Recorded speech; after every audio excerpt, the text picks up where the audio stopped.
শিক্ষার্থী বন্ধুরা, রাজ্য সরকারের পক্ষ থেকে নতুন বছরের শুরুতেই 1000টি শূন্য পদে দমকল পদে কর্মী নিয়োগ করার কিন্তু মন্ত্রিসভার অনুমোদন পেয়ে গেল। ঠিক আছে, দমকল পদে 1000টি শূন্য পদে কর্মী নিয়োগ করার জন্য মন্ত্রিসভার অনুমোদন মিলল। ঠিক আছে, চলো দেখে নিই খবরটা বিস্তারিত আমরা আজ শুনি। নতুন বছরের শুরুতেই সবার জন্য একটা টাটকা খুশির খবর দিচ্ছি। বলছে রাজ্য সরকারের সরকারি চাকরি ফের নতুন নিয়োগের প্রস্তাব অনুমোদন দিল রাজ্য মন্ত্রিসভা। কী বলছে চলো দেখে নিই। বুধবার 27শে ডিসেম্বর নবান্ন মমতা বন্দ্যোপাধ্যায়ের নেতৃত্বে রাজ্যের মন্ত্রিসভার বৈঠক হয়। তাতে প্রস্তাবিত হয় যে দমকল বিভাগে 1000টি নিয়োগ করা খুব জরুরি। ঠিক আছে, 1000টি শূন্য পদে আপাতত নিয়োগ করা হবে। এর বলছে ফায়ার অপারেটর মোট শূন্য পদ রয়েছে 3000। তবে প্রথম পর্যায়ে 1000 নিয়োগ হবে। দমকল দপ্তরে এই প্রস্তাব চূড়ান্ত অনুমোদন দিল মন্ত্রিসভা। ঠিক আছে, মন্ত্রিসভার অনুমোদন মিলে গেছে। সামনেই কিন্তু ভোট, এই কথাটা মাথায় রাখবে, সামনেই ভোট। আমাদের রাজ্যে পুলিশেরও কিন্তু 12,000 ভ্যাকান্সি আসার কথা, দেখা যাক কবে আসবে। দমকলের কিন্তু মন্ত্রিসভার অনুমোদন যেহেতু মিলে গেল, খুব তাড়াতাড়ি আশা করি তোমাদের নোটিফিকেশনটা আসবে। চলো আরও বিস্তারিত দেখি কি বলছে। বলছে দমকল দপ্তরে নিয়োগের জন্য আলাদা কোনো বোর্ড বা কমিশন নেই। তোমরা সবাই জানো পাবলিক সার্ভিস কমিশনের পক্ষ থেকে এখানে সেটাই বলেছে।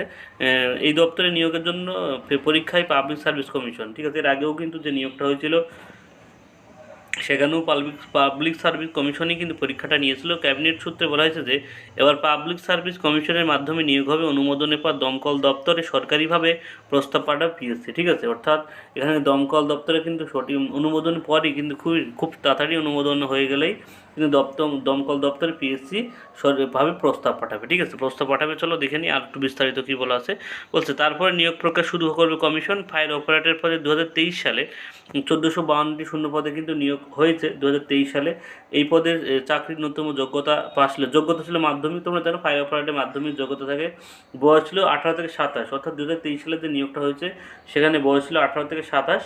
এবারও আশা করি বয়স এটাই থাকবে, 18 থেকে 27। তবে করোনার জন্য 2 বছর ছাড় পাওয়া যেতে পারে, দেখা যাক নোটিফিকেশনে কি লেখা থাকে।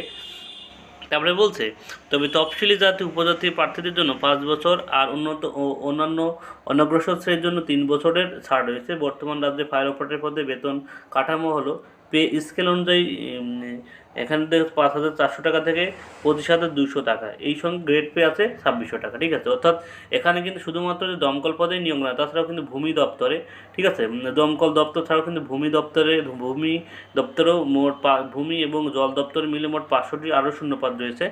অতএব যেহেতু সামনে ভোট, আশা করি বিভিন্ন দপ্তরে কর্মী নিয়োগ করা হবে। তোমরা যে কোনো পরীক্ষার জন্য যে খাটছো বা প্রিপারেশন নিচ্ছ, তোমরা তোমাদের মতো প্রিপারেশন নাও। সামনেই যেহেতু একটা ভোট আছে, কেন্দ্রীয় সরকারের অর্থাৎ মন্ত্রিসভার ভোট, লোকসভার ভোট, সেই ভোটে কিন্তু কেন্দ্রীয় সরকারের জন্য বিভিন্ন রকম রেলের চাকরির বিজ্ঞপ্তি বেরোনোর চেষ্টা করছে। রাজ্য সরকারের বিভিন্ন দপ্তরে কিন্তু কর্মী নিয়োগ করা হবে। অতএব তোমরা কিন্তু নতুন বছরটা নিজেকে প্রস্তুত করো চাকরি পাওয়ার জন্য। সবাইয়ের জন্য ধন্যবাদ, এবং এরকম চাকরি সংক্রান্ত এবং যে কোনো আপডেট সবার আগে পাওয়ার জন্য আমার চ্যানেলকে সাবস্ক্রাইব করো। সবার জন্য ধন্যবাদ, সবার জন্য শুভকামনা।